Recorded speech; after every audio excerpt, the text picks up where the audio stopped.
My husband died on our wedding day. My name is Beatrice Miranda, and I will tell you how everything happened. On the 17th of April, the sun was shining brightly, bathing everything around us in a golden glow. It was the day he was destined to walk down the aisle dressed in white to my beloved Bruno Silva. Our eyes would meet, our smiles would unite, and our souls would be sealed in eternal love. But life, sometimes cruel and unexpected, had other plans for us. Our lives were a modern-day fairy tale, a journey that began in our teens and blossomed over 11 years. From the beginning, we knew that our love was special, destined to resist all adversities. We had faced challenges, laughed together, and shared dreams that had taken shape over the years. Adversity came, overshadowing our plans, but not our love. We decided to postpone the party, confident that soon we would be surrounded by our loved ones, celebrating the union we so longed for. As the world faced uncertainty, we found comfort in each other and in our two sons, Nicholas and Miguel, who were the embodiment of our love. But then, the disease knocked on our door. Like an overwhelming wave, the challenge invaded our home and transformed our reality. We as a family battled the disease, but it was Bruno who faced the fiercest battle. The disease progressed relentlessly, taking him to the limit. That young man, healthy and full of life, was now struggling to breathe, to move, to speak. I remember his words, almost whispered during a video chat, his trembling lips forming the word difficulty. My heart ached from helplessness. I wished I could drive away all fear and suffering.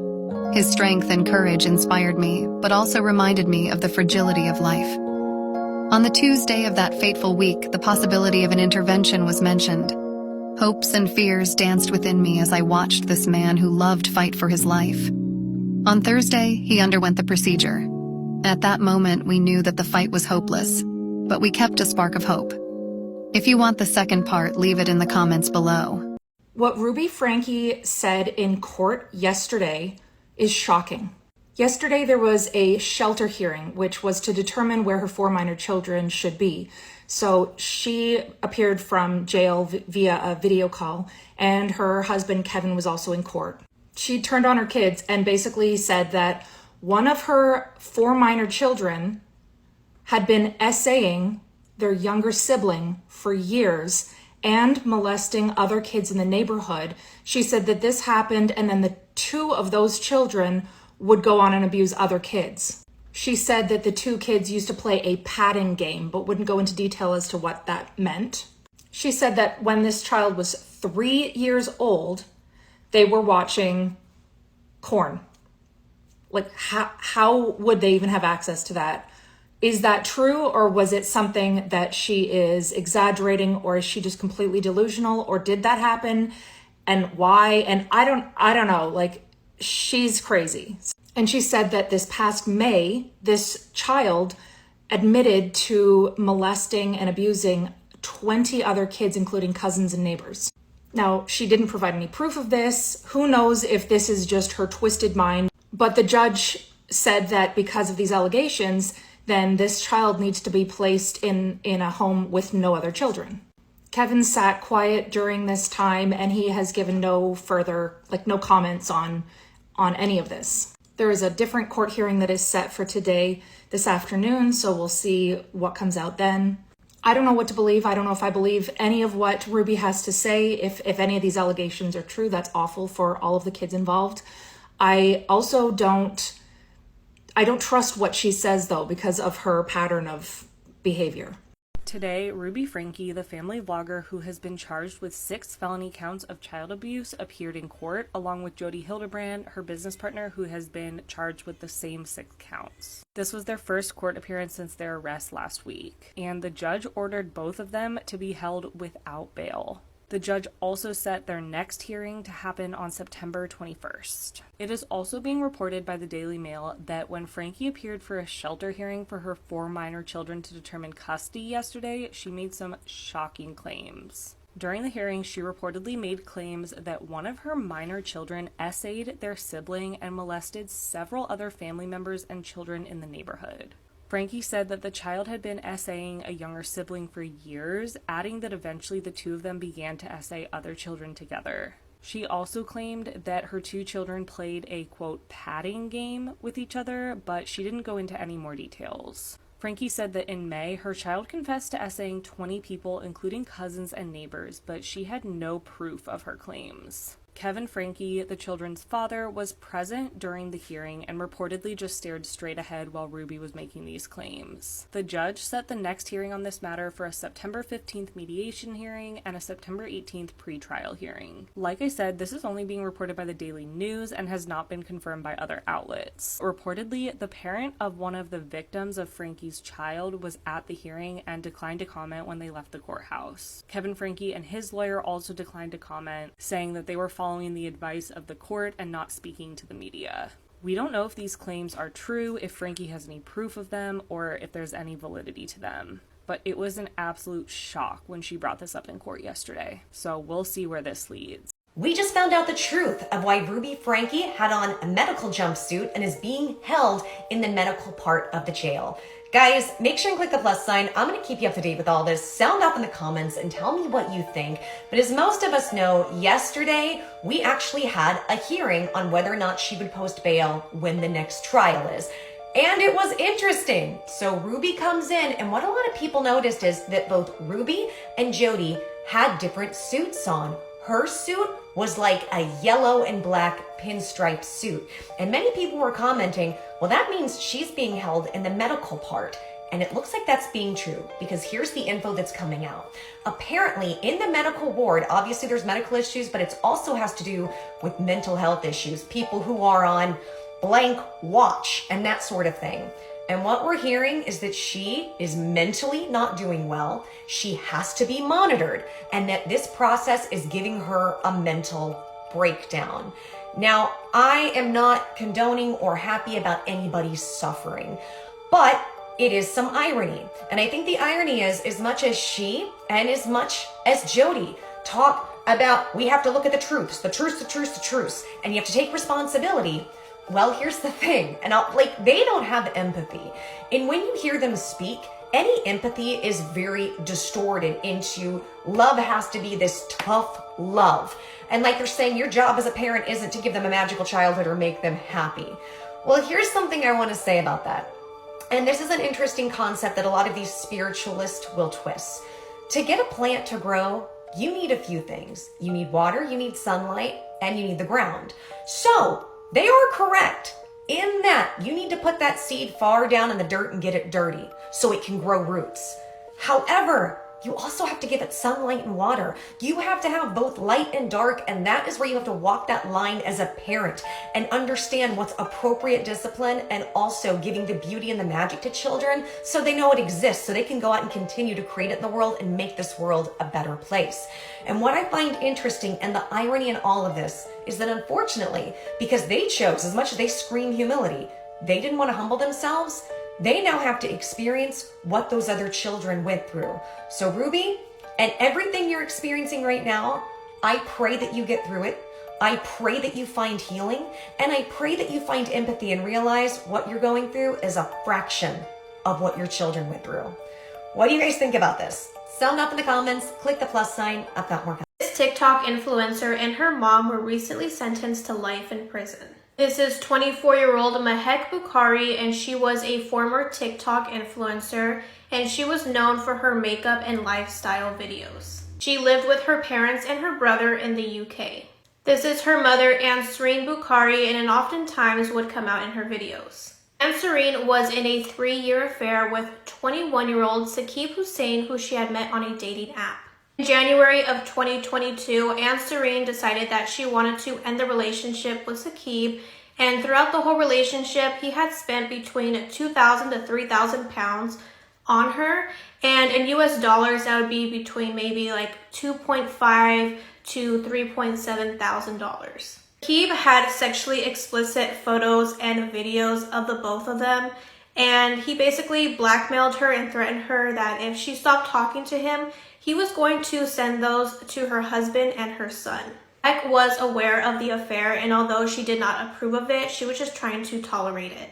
On January 4th of 2022, Mahek and Ansarine came up with a plan.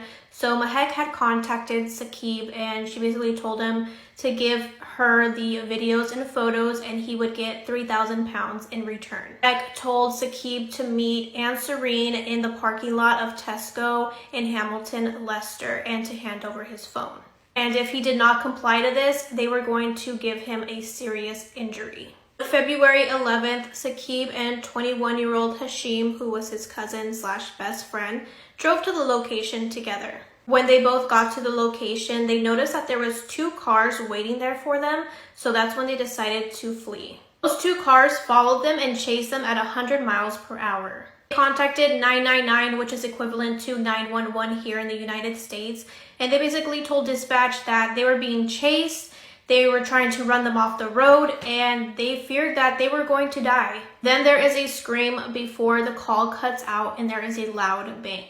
End up crashing, the car splits in half and the car catches on fire. Saqib and Hashim were both killed at the scene. Police were able to refer to CCTV footage and they were able to see the 2 cars and who was driving that other car. Police went to Mahek and Ansarine's home, and when they were speaking to Mahek, she was just lying to police to try and get out of this. Just this month, Mahek was sentenced to 31 years and 8 months in prison, and Ansarine was sentenced to 26 years and 9 months. I'm so sorry. I'm so sorry. Oh. I just finished this real quick, okay? Okay, are you good? Okay, I'm so sorry. There's no way you would have let your kid walk by. Lisa, if you need to step aside, please do. So, okay. He's okay. He's good. You good? Okay. He's good. But yeah, he's the one.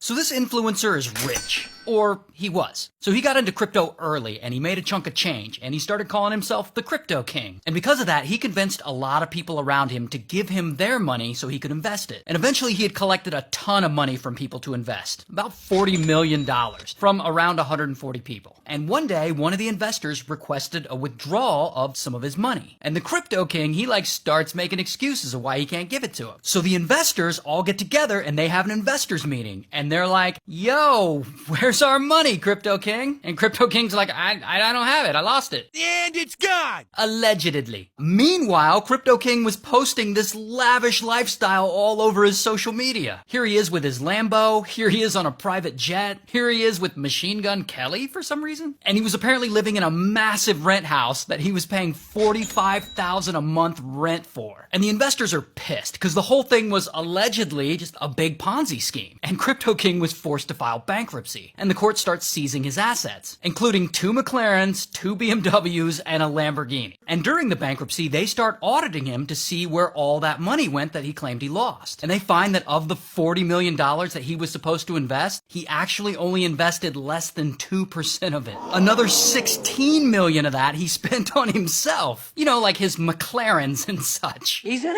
asshole. But the rest of the $40 million? They have no idea where it went. It's like the fucking real One Piece out there. Oh, but the story gets worse. One night, Crypto King is in downtown Toronto. This all happened in Toronto, by the way, so shout out to Toronto. So he's out in Toronto, and he gets lured into a car by some guys he knows. And they suddenly won't let him out of the car, and they start pointing punes at him, because they were gonna kidnap him. So they take him and they start demanding $3 million ransom. They hold him for 72 hours. They force him to call a bunch of people and ask for the money. And they also forced him to make this video. Everything that happened is my fault. I'm not going to put the blame on anybody else. I feel humiliated. I feel disgusted in my actions. I feel disgusted in what I did. All these guys that are owed the money, I'm going to do what I can do to make it right. And if Crypto King looks a little beat up there, it's because he was. Eventually they let him go, but they told him he still needs to get them the $3 million and that if he told police, there would be consequences. And of course, Crypto King just goes straight to the police because, you know, that's the smart thing to do. And the 5 kidnappers were all caught, arrested, and charged. And surprise of the fucking year, one of the kidnappers was an investor whose money Crypto King had lost. But the craziest part, the absolute craziest part, so far, as of the date of me filming this video, Crypto King still hasn't been charged for his role in the alleged Ponzi scheme. Like, he's being sued by some investors, sure, but he hasn't been criminally charged. Holy shit!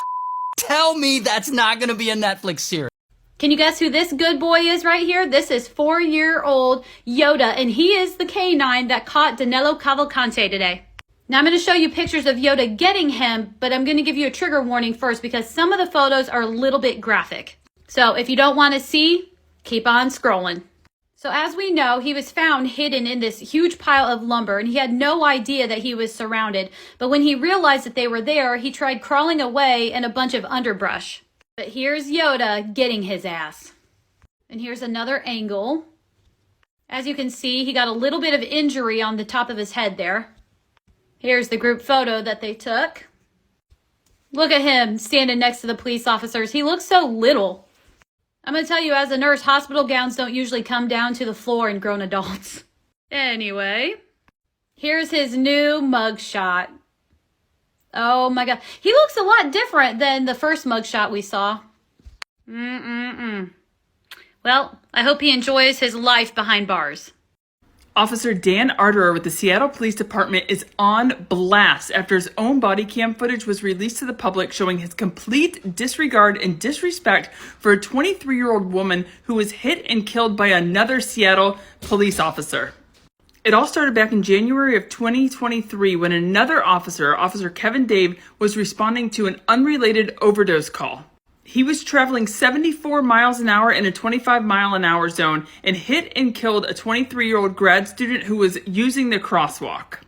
Officer Arterer was assigned to the case to establish whether or not Officer Dave was under any type of influence when he hit and killed the woman. Be warned, what you're about to hear is truly disgusting and hard to hear. I think she went up on the hood, hit the windshield, then when he hit the brakes, flew off the car. But she is dead.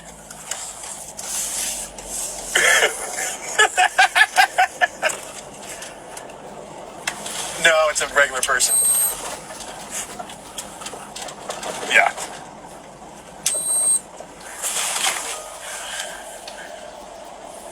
Yeah, just write a check. Just, yeah, look, $11,000. She was 26 anyway. She had limited value.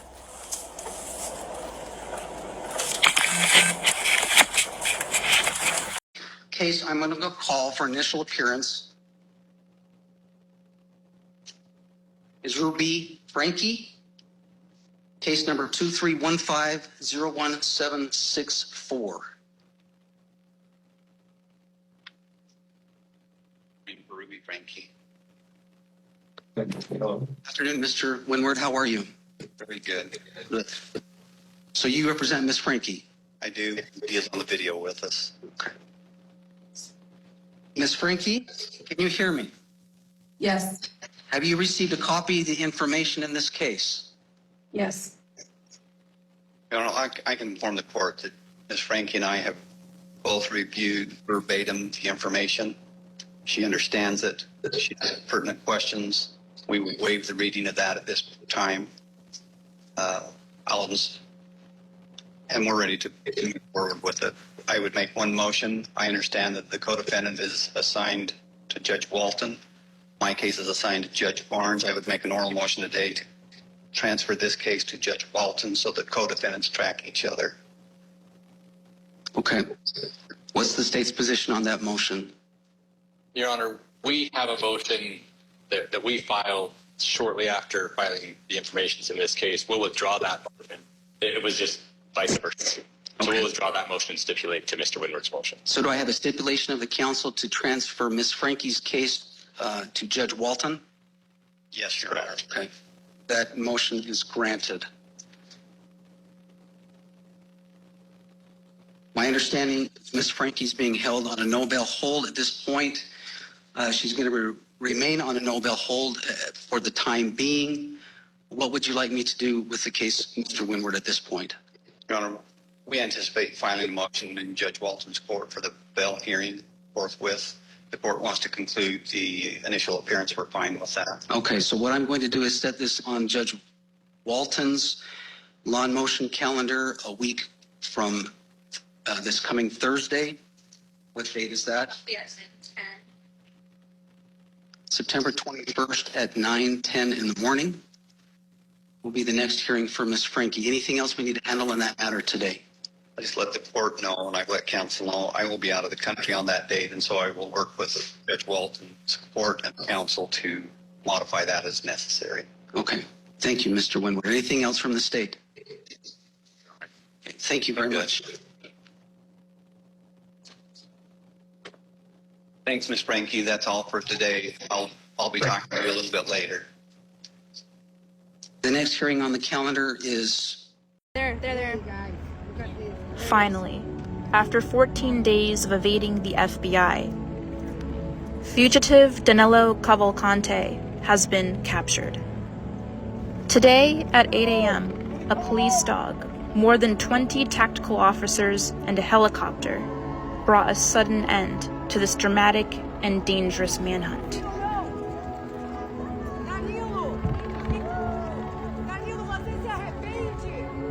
Two years ago, Danilo stabbed his ex-girlfriend 38 times in front of her 2 children, who were the ages 7 and 4. He is also wanted for homicide in Brazil. Officers say that the police dog prevented Cavalcante from using the weapon he had with him. Chester County District Attorney Deb Ryan says, "Our nightmare is finally over."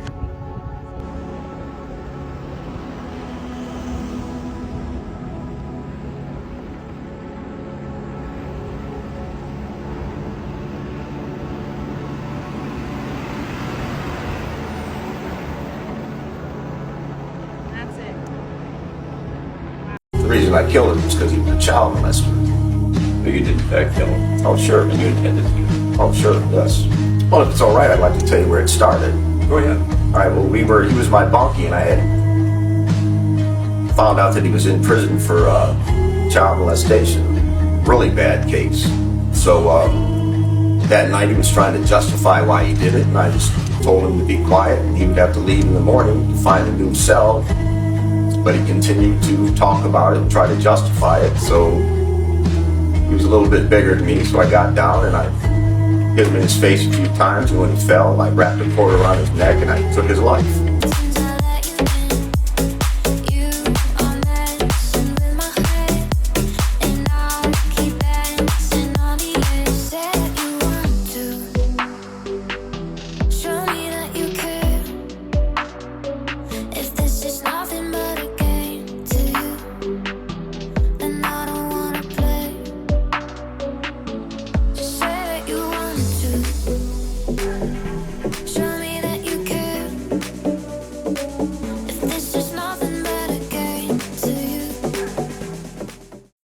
Her arms were cut off. Her legs were cut off. Her ears were cut off. Her tongue was cut off.